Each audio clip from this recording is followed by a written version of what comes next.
Lagi ada di seminar dengan tema menjaga kesehatan mental, tips dan strategi di ambang UAS nih teman-teman. Acara ini berlangsung di Kalobo, Gedung D, lantai 7, sorry.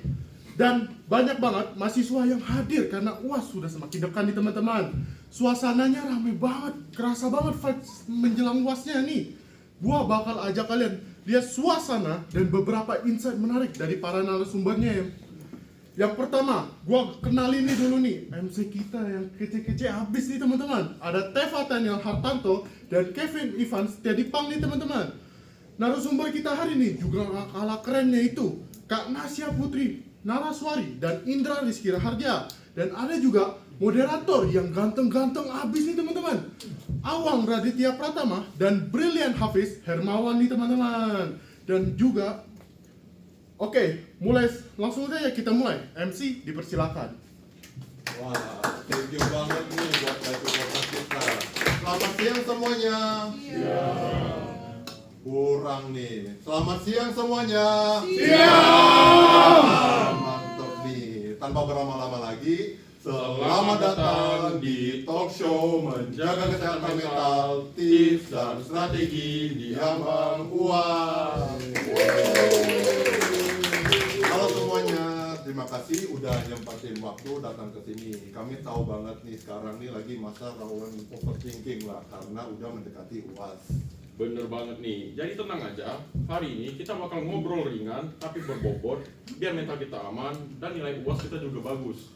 Tapi sebelumnya kita harus perkenalkan dulu nggak sih? Bener banget nih. Ya udah, perkenalkan, nama aku Teva dan aku Kevin. Kita berdua akan nemenin kalian dari awal hingga akhir talk show selesai.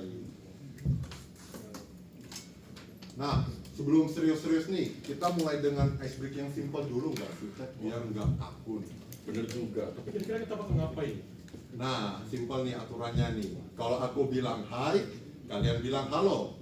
Kalau aku bilang halo, kalian bilang hai. Mudah bukan? Udah. Tapi kurang seru nggak sih? Gimana kalau kita kasih hadiah juga nih untuk yang paling heboh?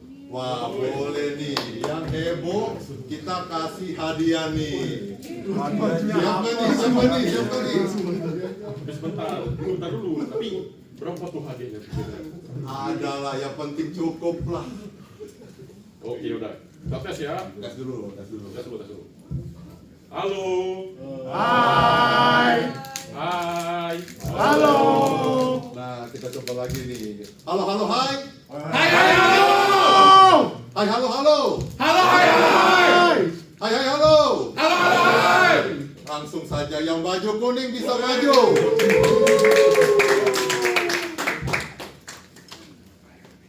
Halo, perkenalkan namanya siapa nih?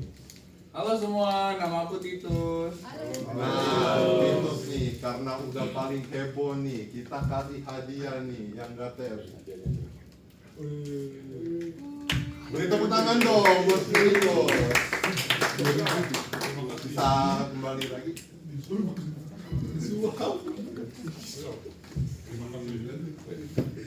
Oke, sekarang kita masuk ke acara utama kita, yaitu talk show keren kita hari ini. Biar diskusinya makin seru dan tertata, kita punya moderator kece yang bakal mimpin jalannya sesi. Langsung saja kita panggil dua moderator yang ganteng kita kali ini.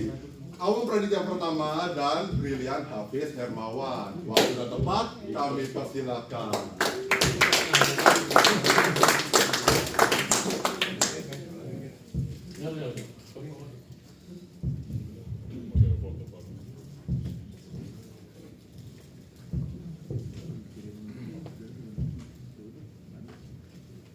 Halo teman-teman, selamat siang semuanya. Aduh kurang kenceng dong, kencengin lagi dong. Selamat siang semuanya. Aduh, kita sebelum memulai acara perbincangan ini mungkin kita kenalan dulu ya Fis ya kali. Ya, halo teman-teman, nama aku Awang Raditya Pratama. Halo, nama aku Hafiz. Kita bakal nemenin kalian pada sesi berbincang kali ini. Tepuk tangan kemana dong? Nah, kita kita bakal kedatangan dua narasumber yang keren banget ya Fis ya kali ini ya. Iya benar. Nah kali ini aku bakal nyebutin narasumbernya nih siapa.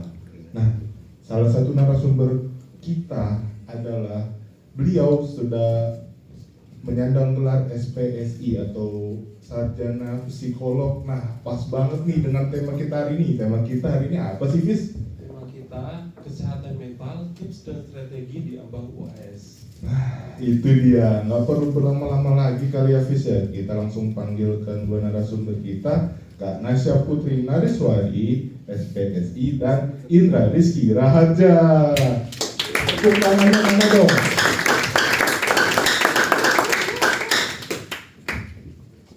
Ya, baik. Terima kasih telah mempercayakan saya menjadi narasumber hari ini.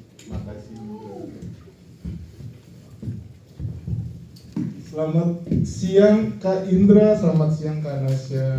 Iya, selamat siang. Nah, sebelum kita nanya nih ke Kak Nasya, aku mau nanya dulu nih ke Indra nih.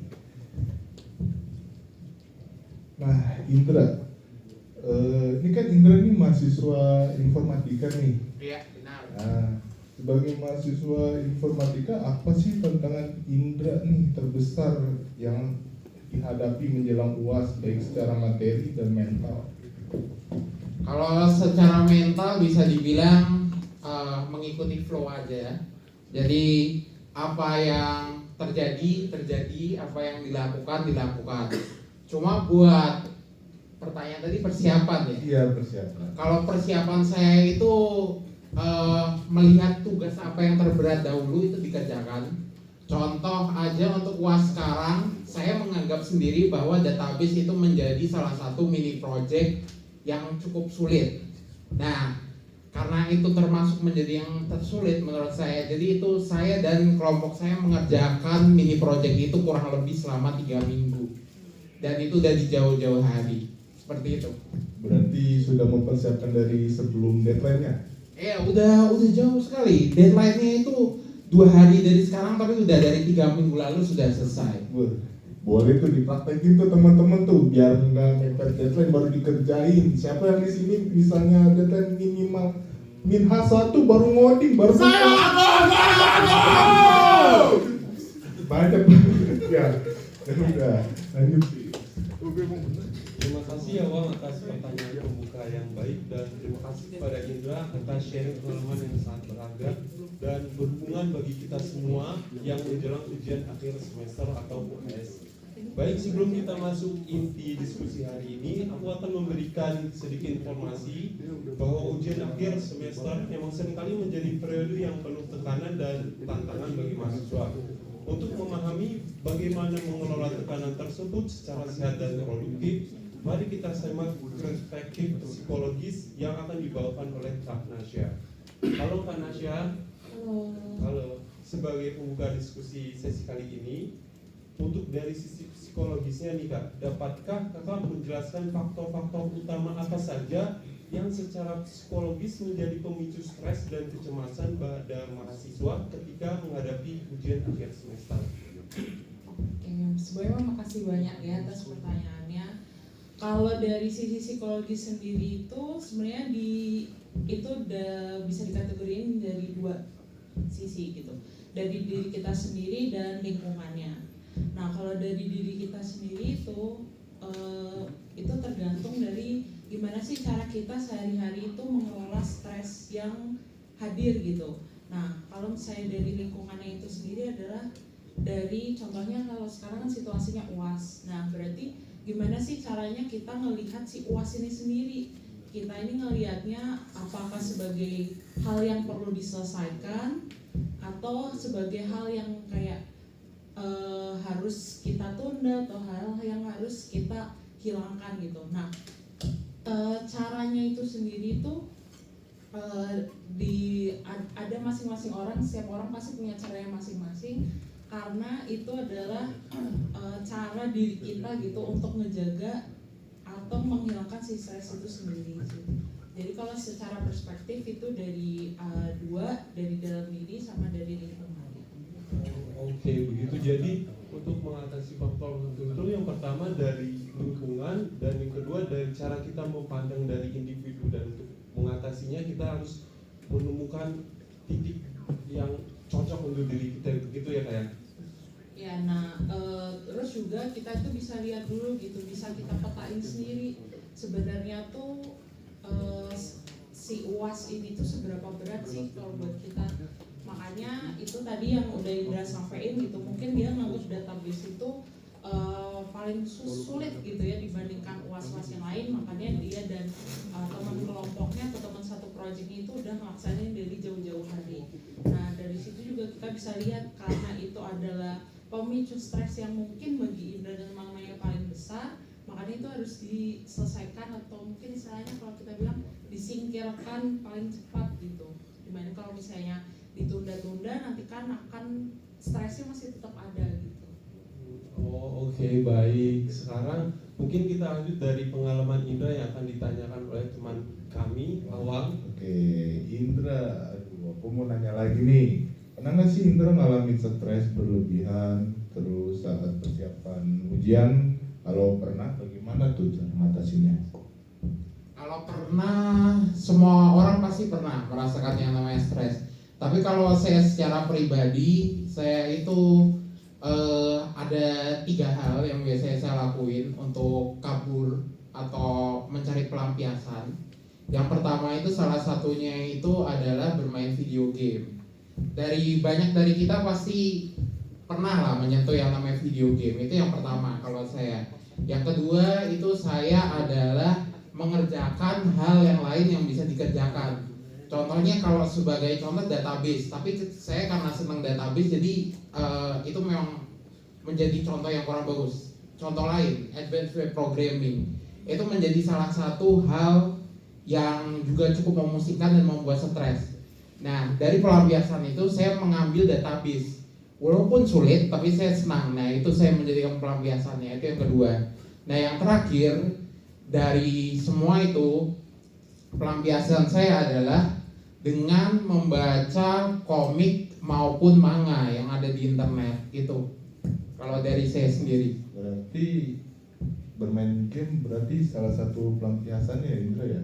Iya, tapi kalau untuk sekarang itu menjadi prioritas terakhir lah, karena saya menganggap bahwa UAS-UAS sekarang itu cukup bisa dikerjakan dan tidak terlalu pusing lah dibandingkan dengan UTS.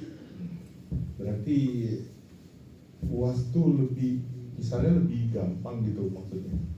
Ya kalau saya pendapat pribadi lebih gampang dibandingkan UTS untuk saya sendiri. Cuma memang pembagian waktunya lebih sulit karena proyek yang ada di UAS ini kan lebih banyak daripada yang ada di UTS gitu. Oke, lanjut pertanyaan Hafiz. Oke, aku akan melanjutkan untuk Kak Nasya. Tadi kakak udah menyebutkan faktor-faktornya kak. Nah, aku ingin menanyakan, seringkali gejala stres akademik muncul secara bertahap dan tidak disadari. Menurut Kak Nasya, tanda-tanda awal apa yang perlu diwaspadai oleh mahasiswa sebagai pertanda bahwa mereka mulai mengalami tekanan berlebihan? Oke, sebelum jawab pertanyaan itu mungkin aku ngasih dulu disclaimer bahwa kalau kita sendiri gitu manusia itu punya cara untuk menghilangkan stres itu. Nah tadi sebenarnya udah tergambar sedikit dari jawabannya Indra. Mungkin bisa aku spesifikasikan diri kita itu punya 3 cara gitu untuk menghadapi stres. Yang pertama itu freeze, atau ketika si stres itu datang kita tuh bingung gitu mau ngapain atau apa yang harus dilakuin gitu. Itu termasuk di kategori freeze. Nah yang kedua itu ada fight. Itu kita itu mikirnya kayak ini harus diselesaikan sekarang supaya tugasnya cepat selesai, supaya si stresnya itu hilang. Dan yang ketiga itu flight, tadi salah satu yang dilakukan oleh Indra gitu, flight. Nah flight ini lebih mungkin kalau misalnya cara awamnya orang itu kabur gitu ya. Nah di sini tuh rata-rata kayak tadi Indra gitu, main game dulu atau ngerjain hal yang lain. Jadi hal yang harusnya dikerjakan itu nggak dikerjakan. Nah setiap orang itu cenderung memakai salah satu dari ketiga coping stress tadi atau cara untuk menghilangkan stres tadi, tapi kita tuh nggak sadar gitu, karena mungkin itu udah jadi bagian dari kebiasaan kita. Nah, kalau misalnya faktor-faktor yang menandakan bahwa stres itu mungkin udah di puncaknya gitu ya, kalau misalnya orang yang cenderung melakukan atau memilih fight tadi atau melakukan pekerjaan tadi, biasanya tuh dia overwork. Jadi ketika misalnya kayak bisa nih sebenarnya diselesain setiap minggu satu, tapi dia kayak udah deh semuanya diselesain hari ini gitu, sampai mungkin nggak tidur gitu demi menyelesaikan si hal yang dianggap tubuh itu sebagai stres gitu. Nah, kalau misalnya yang freeze, mungkin dia itu freeze itu pengalaman aku sendiri gitu ya, ketika stres itu datang aku biasanya nggak ngerjain apapun gitu. Bahkan waktu itu contohnya skripsi aku itu aku tinggal 3 bulan karena saking aku nganggapnya itu stres yang kayak kalau dikerjain gitu malah makin ruwet, makin ribet, dan makin nggak jelas gitu skripsinya arahnya kemana. Akhirnya aku tinggal selama 3 bulan. Dan mungkin kalau yang flight itu mungkin contoh stresor yang paling tinggi itu ketika kita nggak mau ngerjain itu, jadi ditunda-tunda mulu gitu. Jadi ketika udah mepet deadline baru H-3 atau mungkin parahnya lagi H-1 atau di hari itu harus dikumpulin masih tetap belum dikerjain gitu sih. Itu yang bikin faktor yang kayak udah stres banget. Gitu, jadi teman-teman mungkin akan dilanjutkan orang untuk pengalamannya Indra. Indra nih, teknik belajar apa sih yang menurut Indra tuh efektif tuh? Misalnya kayak belajar seminggu ke 2 minggu sebelum UAS atau SKS, sistem kebut semenit. Nah, kalau saya sendiri tergantung mata kuliah yang sedang diuji itu apa. Kalau sebagai contoh AI nggak mungkin, SKS itu tidak mungkin. Nah, kalau saya sendiri itu contoh sebagai contoh automata, itu mulai dari udah hari Selasa kemarin, itu saya udah mengulang materi dari materi minggu 8 hingga materi minggu 13. Yang 14 karena kebetulan saya nggak masuk, jadi nanti harus belajar mandiri. Itu kalau sistem saya. Berarti tergantung matkulnya dong. Iya, bisa dibilang begitu. Oke, teman-teman di sini siapa sih yang belajarnya tuh sistem kebut semenit nih? Saya. Sedetik banyak banget. Oke. Lanjut lagi, Fis. Oke, tadi setelah mengenali tanda-tanda yang kakak sebutkan tadi kak, langkah untuk mencegah mulai mengalami tekanan berlebihan tentu kan diperlukan. Bagaimana strategi efektif untuk mengolah waktu dan beban tugas? Mungkin tadi Indra sudah menjelaskan, tapi aku ingin dari segi perspektif psikologisnya nih kak, agar mahasiswa dapat terhindar dari keluhan fisik maupun mental yang berujung pada burnout. Cara yang mungkin yang orang umum juga tahu gitu ya, maksudnya itu nggak cuma sisi psikologisnya aja, tapi yang paling penting itu adalah kita bisa bikin prioritas gitu. Jadi di prioritas ini tuh kita bisa memetakan gitu mana yang harus kita kerjakan duluan, mana yang bisa ditinggal, mana yang nggak penting gitu, mana yang urgent dan sangat penting, mana yang urgent tapi bisa di nomor 2-kan gitu. Itu sih setelah dari top prioritas itu yang paling penting lagi adalah kita harus lakuin gitu. Mungkin yang susah bagi banyak orang itu adalah ketika eksekusinya gitu. Mungkin udah dicatat nih hari ini mau ngerjain apa, besok mau ngerjain apa gitu. Tapi seringkali kita tuh menunda atau terkadang memilih untuk melupakan dibanding kita ngerjain apa yang udah kita tulis untuk menjadi prioritas kita. Sebenarnya itu sih. Jadi yang paling penting itu sebenarnya actionnya yang mau kita lakukan terhadap tugas-tugas yang udah ada. Oh, jadi kesimpulan kita itu harus memanage waktu dan memisah-misah mana yang benar-benar harus kita prioritaskan dan tidak seperti itu ya kayak. Iya, dan juga harus dilakukan. Jadi nggak bisa tuh kalau misalnya cuma ditulis aja atau cuma diomongin doang, itu nggak akan bisa selesai gitu masalah, atau UASnya itu nggak akan bisa selesai kan kalau cuma ditulis doang. Dan atau kita cuma kayak mikir, besok pengen deh ngerjain UAS ini gitu, tapi nggak dikerjain juga buat apa kan gitu. Oke, berarti bukan hanya sekedar fiksi atau imajinasi, tetapi kita akan melakukannya di dunia nyata. Selanjutnya untuk pengalaman yang indah. Nah, ini mungkin pertanyaan terakhir nih ke Indra nih. Apa pesan atau tips yang ini ingin Indra sampaikan nih ke teman-teman yang lain nih? Kalau misalnya sedang menghadapi tekanan UAS nih.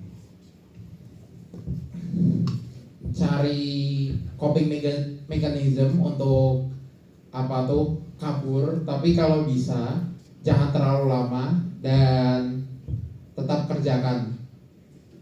Itu kalau dari saya secara singkatnya seperti itu. Tadi Kak Nasya kan udah bilang tentang cara efektif untuk belajar nih kan. Nah sekarang aku ingin menanyakan, menurut kakak membedakan antara motivasi yang sehat dan tekanan berlebihan terhadap diri sendiri itu seperti apa sih Kak? Dan di mana batasan yang sebaiknya kita harus perhatikan? Misal sebelum UAS, sebenarnya kita harus bekerja apakah overwork sehingga mempengaruhi kesehatan kita, atau kita hanya bekerja sepenuhnya seperti itu. Tetapi jika kita bekerja sepenuhnya akan mempengaruhi misalnya nilai kita yang akan kita kerjakan di UAS nanti. Seperti itu. Batasannya Mas. Batasannya, batas sehatnya gitu ya untuk mengerjakan sesuatu atau mengatasi stres itu kayak gimana? Sebenarnya kuncinya itu satu, semuanya nggak boleh dilakukan secara berlebihan gitu. Berlebihannya itu sampai di tahap apa yang tahu itu ya cuma diri masing-masing gitu. Kalau misalnya ada orang yang kuat mungkin ya ngerjain coding dalam sehari misalnya ya, karena aku nggak tahu gitu, ya jangan disamain gitu sama kayak orang itu, karena belum tentu kita sanggup gitu. Jadi yang tahu baik lagi gitu batas sehatnya itu sampai mana, tentu aja itu yang tahu kamu sendiri gitu, setiap orang masing-masing. Karena kalau misalnya aku bilang gitu ya, aku bilang kamu pasti bisa kok ngerjain itu, tapi kan aku nggak tahu cara kamu ngerjainnya gimana, proses kamu ngerjainnya kayak gimana gitu. Karena setiap orang itu punya pace-nya masing-masing, punya cara yang masing-masing dalam melakukan atau menyelesaikan permasalahan gitu.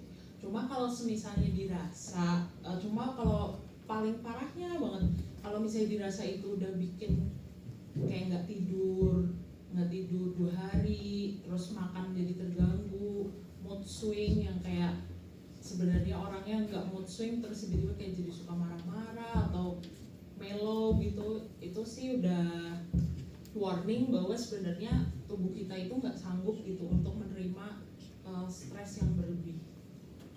Oh gitu, jadinya kalau misalnya kita sudah merasa lelah atau belajar sudah berlebih, jadi lebih baik kita istirahat begitu ya Kak? Iya betul. Nah istirahatnya juga setiap orang kan beda-beda tuh, ada yang mungkin jalan-jalan sama temennya, nongki di kafe gitu kan, atau main game bareng teman, atau mungkin bener-bener kayak me time seharian, nggak nyalain HP atau nggak bawa komputer atau laptop buat ngerjain tugas. Oke teman-teman, aku akan menyimpulkan dari sisi talkshow ini sebagai penutup talkshow kali ini teman-teman. Sebagai penutup, mari kita ingat kembali bahwa UAS bukanlah sekedar ajang pembuktian kecerdasan semata, melainkan juga ujian bagi ketahanan mental dan fisik kita. Belajar dengan keras memang harus, namun belajar dengan cerdas, sehat, dan seimbang adalah kunci kemenangan yang sesungguhnya. Mulai hari ini mari kita ubah pola pikir kita, pahami kondisi tubuh, terapkan strategi yang baik dan benar saat tekanan datang. Dan jangan pernah merasa bersalah untuk beristirahat. Ingatlah, nilai di atas kertas memang penting, tetapi kesehatan mental dan kebahagiaan Anda jauh lebih berharga. Percayalah pada perasaan dan proses yang telah kalian jalani. Tetapkan semangat itu tetap menyala dan hadapi UAS dengan versi terbaik dari kalian. Kalian mampu, kalian kuat, dan kalian pasti bisa. Selamat belajar dan semoga sukses dalam ujian akhir semester. Wah, keren banget Hafiz. Kalian pasti bisa dong ngelakuinnya. Bisa nggak sih? Kalian bisa banget pastinya. Wah, sesi kita nih sudah berakhir nih untuk perbincangan ini. Kemudian saya akan mengasih kepada MC kembali. Silahkan MC.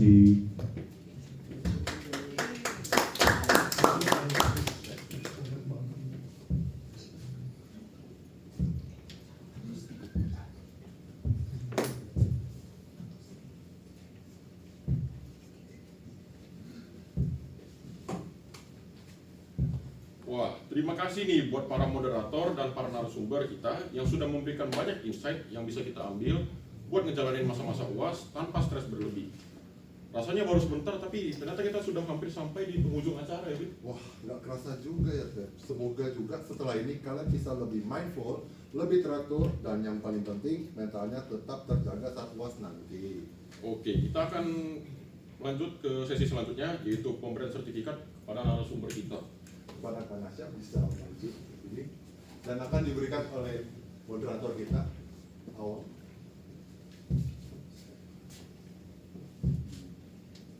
Bisa bantu foto Untuk live recorder.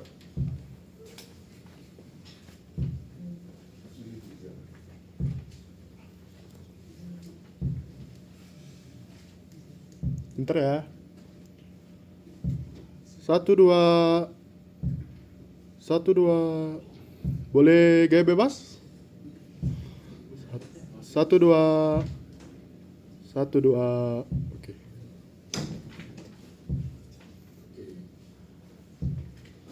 Selanjutnya Kak Indra dipersilakan untuk maju ke depan Baik, terima dan kasih. akan diberikan oleh moderator kita yaitu Hafiz.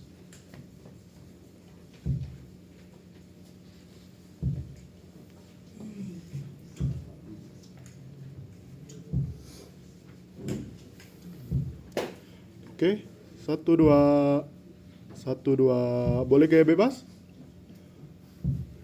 1, 2 oke.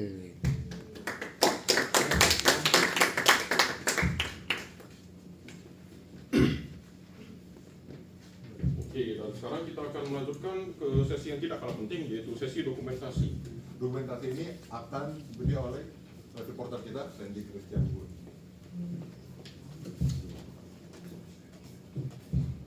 Bisa. Oke teman-teman, fotonya gaya formal dulu ya. Tengah. Bisa ke tengah. Boleh untuk kalian ke tengah dulu.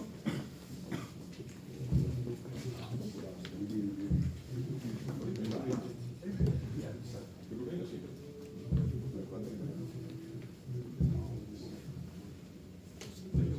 Kalau mau jongkok, duduk aja. Enggak, kalau boleh duduk aja. Baik, terima kasih.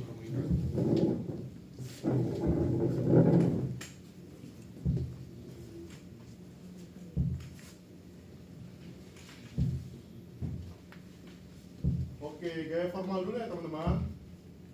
1, 2 boleh gaya bebasnya. 1,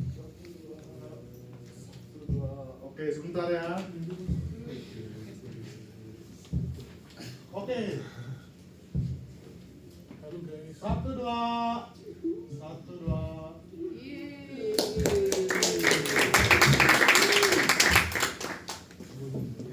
Oke teman-teman, berakhir sudah talk show kita hari ini. Terima kasih kepada teman-teman yang udah nonton sampai akhir. Semoga kalian dapat insight buat jaga mental tetap sehat menjelang UAS. Kalau ada salah dari kami minta maaf karena kami manusia bukan nabi. Semangat ya buat UASnya. Jangan lupa jaga kesehatan dan istirahat yang cukup agar mental kita tetap aman. Aku Kevin, Dan aku Teva. kami Kami pamit undur diri. Terima kasih semuanya.